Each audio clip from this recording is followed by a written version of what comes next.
Hey guys, I have another video for you here, and yes, it is another video involving Bahama Fizz, but I promise this should be the last video that I'm going to be talking about this candle. Now, I already posted 2 videos on this candle, so if you haven't seen them, the first one is my maintenance video, and that shows you how I take care of my candles. So I'll link that down below. I did the demo using Bahama Fizz, and then I did a review that I just posted on the scent of Bahama Fizz and what I think about the candle.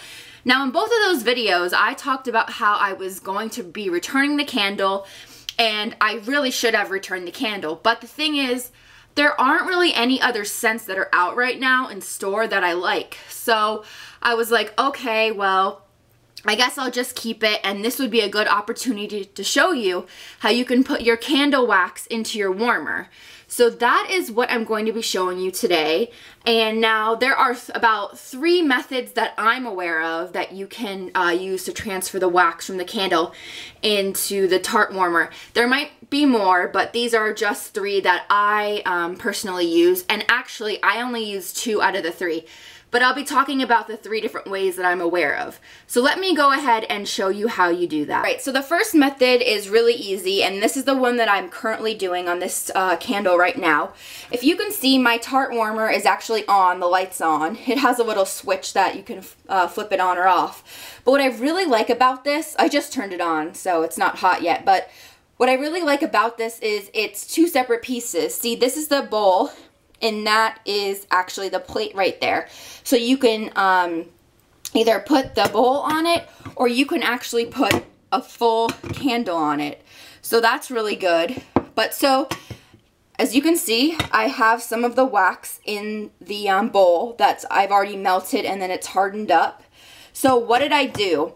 Now, if I let my candle cool, you know, after the review, and it was all like messed up. So basically all I did was take a knife and I just, let me show you. I just took some wax out pretty much and I poured it straight into the bowl. So yeah, this looks messy, but that's okay because, you know, I was not going to light this. I knew for a fact that I was never going to light this again.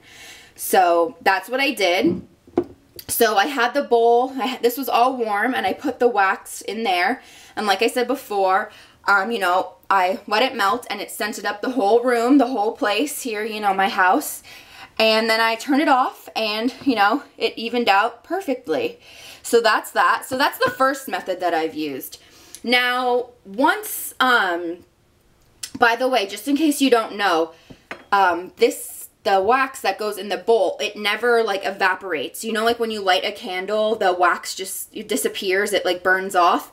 That doesn't happen in a tart warmer. So what happens is it'll lose its scent and you can add more wax, or you should dump out the wax and then add brand new wax. So just in case you didn't know, that's how you work with a tart warmer. So anyways, what I was gonna say is it's going to get to a point where this is no good. So I'm going to heat it up and put it into something else that I can dispose of it, wait until it cools, and then dispose of it. And then I'm going to continue to take out more chunks like this. Now you're probably wondering, like, that is so ugly, you know, why are you doing it like this? This is my plan, and you could also do this. Like I said before, you can put this on the warmer, and this will totally get melted and rise. But I don't want to do that because at this point in time, because if I do that right now, it will take like 3 hours to get the whole thing totally melted. And, you know, if the top is still like, you know, regular hard wax and the bottom is liquid, you're not going to smell it unless you have like the warm liquid reaching the surface, you know? So that's why I transfer it into my tart warmer.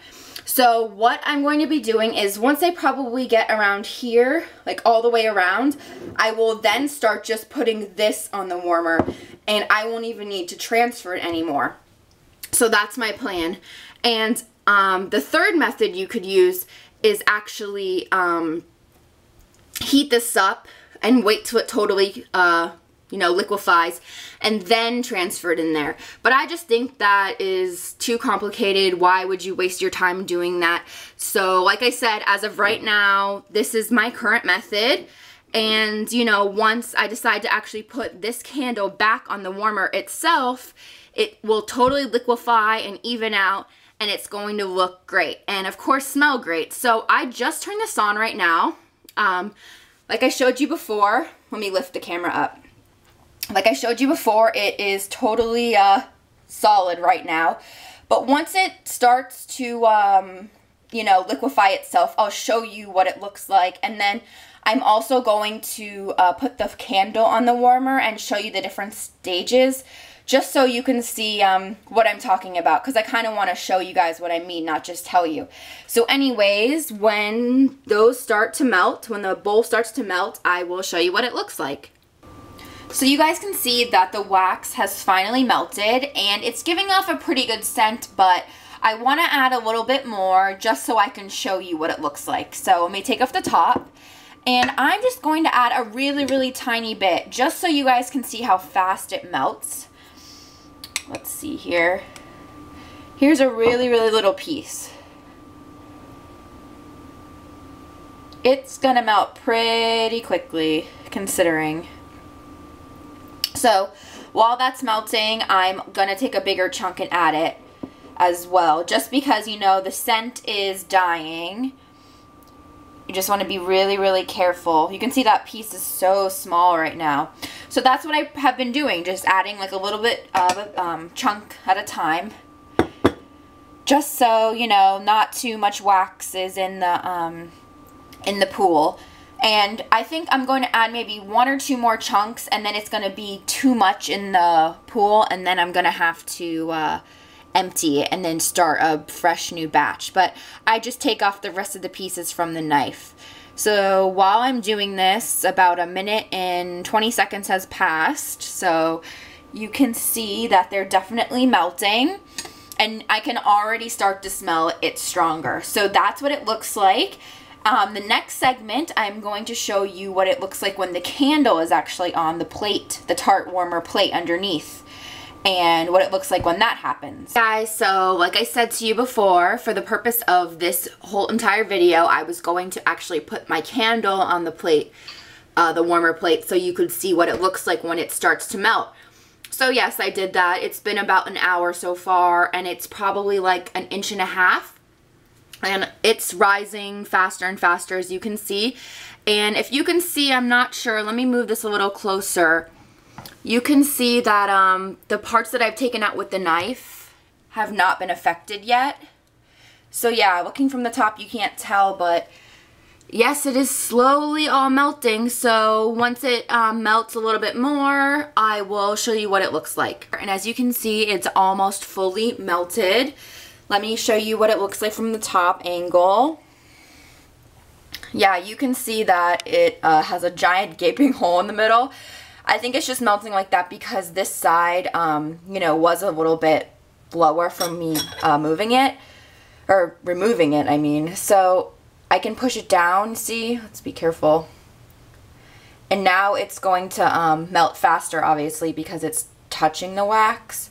And now I can finally smell it. Before, when I showed you, when none of the wax, the hot wax was reaching the top, I couldn't smell anything, but now I do. So here is its progress, and I will show you what it looks like when it's all melted. Okay, so now you can see that the entire candle is liquefied, and that took about a little over 2 hours, probably like 2.5 hours. And yeah, it smells really great. You know, like I said, here's the wax in the bowl, and the candle's on the plate. Now, I'm going to be continually putting the wax into the bowl just because it takes so long to get the candle fully melted like this, or liquefied. And if the liquid doesn't reach the top, you're not going to smell the candle. Like, well, you'll smell it like it's cold, but you won't smell how it's going to smell warm. So yeah, that's kind of an issue. So I would recommend that you actually transfer it into the bowl. Let me show you what it looks like from the top view. And as you can see, the wicks are fine, it's totally liquefied, and it smells absolutely great. So that is what it looks like when it is totally melted. Alright guys, so that's the end of my video. I hope this gave you a good insight to see how I can transfer my wax to and from the bowl here. And then how you can also technically, you know, if you have a a bowl and a plate that separate like mine, you can actually put the candle on and liquefy the whole thing. So that's pretty, you know, a cool invention. You don't only have to use the tart warmer for tarts, like you can see. So if you have any comments or questions, please feel free to leave them down below and I will be happy to answer them for you. And if you want like a tart maintenance video, like I did my candle maintenance video, leave me a comment down below and I'll be happy to make that video. Thank you guys so much for watching. Bye.